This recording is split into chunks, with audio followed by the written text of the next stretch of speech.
ध्यान के अनुभव निराले हैं। जब मन मरता है तो वह खुद को बचाने के लिए पूरे प्रयास करता है।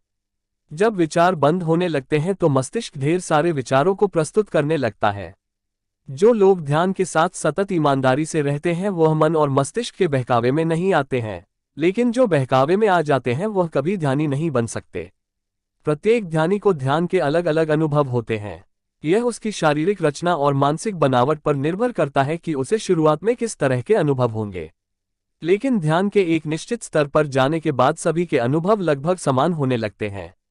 शुरुआती अनुभव। शुरुआत में ध्यान करने वालों को ध्यान के दौरान कुछ एक जैसे एवं कुछ अलग प्रकार के अनुभव होते हैं। पहले भौहों के बीच आज्ञा चक्र में ध्यान लगने पर अंधेरा दिखाई देने लगता है। अंधेरे में कहीं नीला और फिर कहीं पीला रंग दिखाई देने लगता है। ये गोलाकार में दिखाई देने वाले रंग हमारे द्वारा देखे गए दृश्य जगत का रिफ्लेक्शन भी हो सकते हैं और हमारे शरीर और मन की हलचल से निर्मित ऊर्जा भी। गोले के भीतर गोले चलते रहते हैं जो कुछ देर दिखाई देने के बाद अदृश्य हो जाते हैं और उसकी जगह वैसा ही दूसरा बड़ा गोला दिखाई देने लगता है। ये क्रम चलता रहता है। कुछ ज्ञानीजन मानते हैं कि नीला रंग आज्ञा चक्र का एवं जीवात्मा का रंग है। नीले रंग के रूप में जीवात्मा ही दिखाई पड़ती है। पीला रंग जीवात्मा का प्रकाश है। इस प्रकार के गोले दिखना आज्ञा चक्र के जागृत होने का लक्षण भी माना जाता है। लाभ। कुछ दिनों बाद इसका पहला लाभ यह मिलता है कि व्यक्ति के मन और मस्तिष्क से तनाव और चिंता हट जाती है और वह शांति का अनुभव करता है। इसके साथ ही मन में पूर्ण आत्मविश्वास जागृत होता है जिससे वह असाधारण कार्य भी शीघ्रता से संपन्न कर लेता है।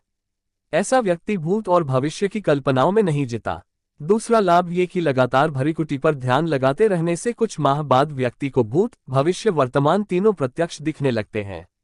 ऐसे व्यक्ति को भविष्य में घटित होने वाली घटनाओं के पूर्वाभास भी होने लगते हैं।